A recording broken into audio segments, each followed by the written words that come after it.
L'histoire commence dans une école. Les étudiants, après 3 ans d'études, ont appris et maîtrisé les connaissances théoriques du système de profession. Aujourd'hui est le jour où ils découvriront leur profession, ce qui déterminera leur destin. Le principal de la Xihai Academy leur souhaite d'atteindre le même niveau que leur aîné, une mage sainte de niveau 80. Le personnage principal, Lin Moyu, a été réincarné dans ce monde il y a plusieurs années. Ce monde fonctionne comme un jeu RPG, avec non seulement des donjons et des zones secrètes, mais aussi des monstres errants dans la nature. Après la sélection de leur profession, les individus peuvent gagner de l'expérience en éliminant des monstres dans les donjons et les zones secrètes afin d'augmenter leur niveau, améliorer leurs compétences et accroître leur puissance globale. Les professions les plus populaires sont naturellement celles de combat. Ensuite viennent les classes de support, puis les classes de subsistance. Les classes de combat et de support sont divisées en 5 catégories. Bas, moyen, haut, rare et légendaire. La ville de Xihai n'a pas produit de profession légendaire depuis 10 ans. L'éveil des professions commence, le cercle de transmutation est activé. Gao Yang, un camarade de Lin Moyu, lui demande quelle profession il préfère. Gao Yang rêve de devenir chevalier. D'un calme absolu, Lin Moyu attend son tour, tandis que des garçons de la classe réprimandent Gao Yang pour lui avoir parlé, affirmant que Lin Moyu est un idiot dont les bonnes notes ne l'empêcheront pas d'avoir une classe de subsistance. C'est alors que Maître Zhang, un invité prestigieux, arrive pour présider la sélection des professions.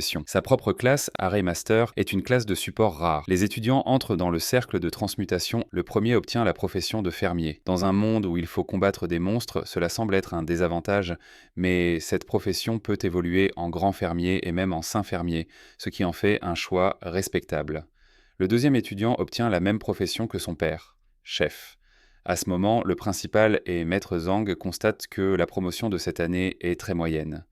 Cela fait des années que l'Académie n'a pas produit de profession de haut niveau et il serait temps d'obtenir au moins une classe de combat rare. Xia Shui, une étudiante qui rivalise avec Lin Moyu, est appelée à passer. Elle est considérée comme l'un des 2 génies de l'Académie, mais reste toujours en seconde position derrière Lin Moyu. En voyant son potentiel, Maître Zhang suppose qu'elle pourrait éveiller une profession de mage, car sa force mentale est 2 fois supérieure à la moyenne. Lorsqu'elle entre dans le cercle, une vision apparaît, signe d'une profession rare. Elle obtient la classe mage élémental, comme prévu pour une génie. C'est une classe extrêmement puissante. Un seul sort interdit d'un mage élémental divin pourrait raser la ville de Xihai. Xia se félicité par ses amis et espère enfin surpasser Lin Moyu. Vient enfin le tour de Lin Moyu. Le principal demande à Maître Zhang ce qu'il pense de lui. Zhang répond qu'il est juste très calme, mais rien de spécial en dehors de cela. Le principal insiste en disant qu'il y a 2 génies à l'académie et que Lin Moyu est le premier. Maître Zhang rappelle cependant que la performance académique et la classe obtenue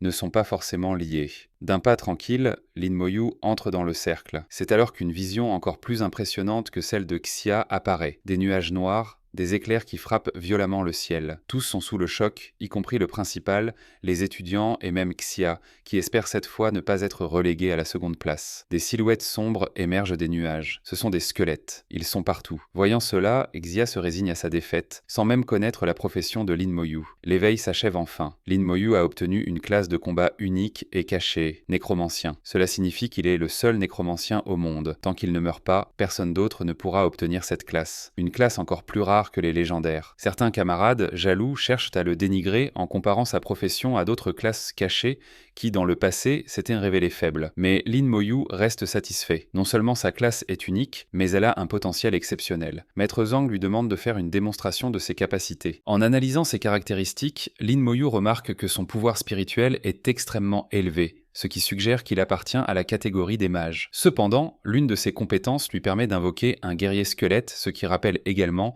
une classe d'invocateur. Il décide alors d'utiliser cette compétence. Un squelette guerrier apparaît. Maître Zhang teste la créature en l'attaquant. Le squelette allait riposter, mais Lin Moyu l'arrête à temps. Malgré la différence de niveau, le squelette a montré une hostilité immédiate envers Zhang, prouvant sa puissance. Lin Moyu quitte ensuite la scène, le squelette guerrier marchant à ses côtés. Tous ses camarades jaloux s'écartent sur son passage. Pendant son éveil, il a eu une vision d'un véritable nécromancien affrontant un dragon. Il sait qu'un jour, il en sera aussi capable. Pendant ce temps, son ami Gao Yang obtient la profession de chevalier de l'épée et du bouclier. Le principal annonce la fin de la cérémonie et informe les étudiants qu'ils devront explorer un donjon novice afin de monter en niveau pour le test d'entrée dans un institut de haut niveau la semaine prochaine. Avant de partir, Xia lance un défi à Lin Moyu. Le gagnant sera celui qui obtiendra les meilleurs résultats à l'examen. Plus tard, chez lui, Lin Moyu regarde une photo de famille avec sa sœur et sa grand-mère. Le principal lui rend visite et lui remet des fournitures en raison d'une promesse faite à sa sœur qui était elle aussi une génie. Durant la nuit, suite à son éveil en nécromancien, un système mystérieux s'active et commence à établir une liaison avec lui. Après la liaison, il obtient sa première compétence passive, transfert de dégâts, ainsi qu'un nouveau talent. Le lendemain, comme convenu, les étudiants se retrouvent à l'entrée du donjon de niveau novice. Gao propose à Lin Moyu de former une équipe pour explorer le donjon ensemble, mais ce dernier refuse. Former une équipe va ralentir la progression. Y aller en solo est plus rapide pour monter en niveau. Xia, qui n'est pas loin, confirme ses propos en expliquant que l'expérience est divisée entre les membres de l'équipe. Selon les seniors, la meilleure méthode est de farmer en solo jusqu'au niveau 10, puis de passer au farming en groupe. Le principal s'approche et précise que, hormis Xia et Lin Moyu, tous les autres étudiants ayant des professions de combat devront entrer dans le donjon avec des supports. Il ajoute que Xia vise l'académie Saiyajing et a besoin d'augmenter son niveau rapidement, étant une mage élémentale. Quant à Lin Moyu, ni lui ni le maître Zhang ne comprennent encore ses compétences et il pourrait donc avoir besoin de support. Toutefois, les étudiants, effrayés par ces squelettes, n'osent pas l'accompagner. C'est alors que Lin Moyu affirme au principal qu'il vise lui aussi une académie de haut niveau et préfère y aller seul. Malgré les réticences du principal, il finit par le laisser faire, en supposant que sa profession cachée pourrait lui permettre d'y arriver. Xia, animé d'un fort esprit combatif, lui rappelle leur défi. Lin Moyu commence son exploration. Chaque invocation lui coûte 10 points d'énergie spirituelle. Après avoir médité toute la nuit, son énergie a récupéré jusqu'à 40 points. Il invoque immédiatement 4 guerriers squelettes supplémentaires et leur ordonne de traquer et éliminer les monstres. L'expérience accumulée augmente rapidement. Il estime qu'en éliminant 100 monstres, il pourra passer au niveau suivant. En quelques minutes, son expérience augmente de 10%. 30 minutes plus tard, il atteint le niveau 2. Sa capacité d'invocation s'améliore et avec 8 guerriers en action, son rythme de progression s'accélère. Il en profite pour tester de nouvelles compétences, notamment étreinte de l'âme, une attaque spirituelle puissante. Pendant ce temps, à l'extérieur du donjon, le principal discute avec le père de Xia. Il se demande si Xia et Lin Moyu réussiront à atteindre le niveau 5 dès le premier jour. À l'intérieur, Lin Moyu affronte déjà des monstres de niveau 6 et 7. Finalement, il rencontre son premier monstre de niveau 8. Il envoie ses guerriers au combat et l'ennemi ne résiste pas longtemps. Il se met alors à farmer massivement les monstres de niveau 8, accumulant une quantité d'expérience considérable. 10 heures après être rentré, il sort du donjon, ayant atteint le niveau 7. C'est un exploit sans précédent. Personne n'avait jamais éliminé tous les monstres du donjon novice en si peu de temps. Le principal et les professeurs sont stupéfaits. Bilan des compétences de Lin Moyu. Il peut invoquer jusqu'à 24 guerriers squelettes. 2 heures plus tard, Xia sort du donjon en pensant être la première, mais la réalité la rattrape. Elle est abasourdie en apprenant que Lin Moyu a éliminé tous les monstres de niveau 8 alors qu'elle n'en a même pas croisé un seul. Gao, un autre étudiant, supplie Lin Moyu de l'emmener avec lui pour le prochain donjon. Moyu accepte, mais le lendemain, Gao se retrouve seul. Lin Moyu a obtenu la permission du principal de se rendre dans la ville de Xihai Suburbia, à l'extérieur de la ville. À la sortie, le gardien prévient Lin Moyu des dangers de la région et lui conseille de rester vigilant. L'extérieur de la ville est bien différent de l'intérieur. Une odeur de sang flotte dans l'air. Son premier adversaire est un gobelin de niveau 10. À sa grande surprise, ce monstre est plus faible qu'un de ses guerriers squelettes. Rapidement, il décime une horde de gobelins. Si je continue à ce rythme, je peux atteindre le niveau 15 avant la fin de l'épreuve. Cependant, il se souvient que sa sœur avait atteint le niveau 16 à son époque, et il se demande comment elle a réussi. Déterminé, il poursuit son objectif d'intégrer l'Académie Seiya. Il atteint rapidement le niveau 10. Comme tout bon protagoniste, il reçoit un boost de ses caractéristiques et compétences, et son talent s'améliore encore. Ses guerriers squelettes passent au niveau bronze. Sans même s'en rendre compte, il finit par éliminer tous les monstres aux alentours. Soudain, une flèche le touche à l'épaule. Sa compétence transfert de dégâts s'active immédiatement, absorbant l'attaque et transférant les dégâts à un de ses squelettes. Une fille masquée passe en courant tout près de lui. Leurs regards se croisent un instant. Peu après, 2 hommes apparaissent, l'un armé d'un arc, l'autre tenant un bâton de magicien. « As-tu vu une personne en habit noir passer par ici ?» demande-t-il. Lin Moyu, impassible, répond « Avant toute chose, vous ne devriez pas vous excuser pour cette flèche ?»